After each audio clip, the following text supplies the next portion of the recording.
చిరంజీవి బాలకృష్ణ సంక్రాంతి బరిలోనే చాలాసార్లు పోటీ పడ్డారు. సంక్రాంతి, వేసవి, దసరా ఈ సీజన్స్లో బాక్సాఫీస్ పోటీ నెలకొంటూ ఉంటుంది. అలాగే పలుమార్లు బాలకృష్ణ, చిరంజీవి ఈ సీజన్స్లో పోటీ పడ్డారు. నిజానికి 22 సార్లు చిరంజీవి, బాలకృష్ణ సినిమాలు పోటీ పడ్డాయి.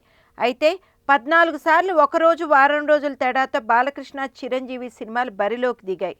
ఇద్దరు ఢీ అంటే ఢీ అనుకున్నారు చాలాసార్లు. కొన్నిసార్లు చిరంజీవిని ఘన విజయం వరించగా మరికొన్నిసార్లు బాలకృష్ణ టాప్లో ఉండేవాడు. చిరంజీవి, బాలకృష్ణల మధ్య ఆన్ స్క్రీన్, ఆఫ్ స్క్రీన్ ఎన్నో విషయాల్లో తేడాలున్నాయి. అయితే వాటిలో ముఖ్యమైనది మాత్రం నిర్మాతలను ఎంపిక చేసుకోవడం.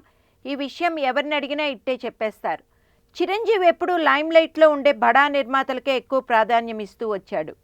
బాలకృష్ణ మాత్రం అందుకు భిన్నంగా కొత్త వారికి, చిన్న నిర్మాతలకు అవకాశం ఇస్తూ వచ్చారు. చిరంజీవి ఆరంభంలో మాత్రం చిన్న నిర్మాతలతో పనిచేశారు. ఆ తర్వాత అశ్వినీ దత్, కెఎస్ రామారావు, అల్లు అరవింద్, దేవి వరప్రసాద్ వంటి అగ్ర నిర్మాతలకే ఎక్కువ ఇంపార్టెన్స్ ఇచ్చారన్నది వాస్తవం. బాలకృష్ణ ఎక్కువ భాగం కొత్త నిర్మాతలతోనే పనిచేశారు.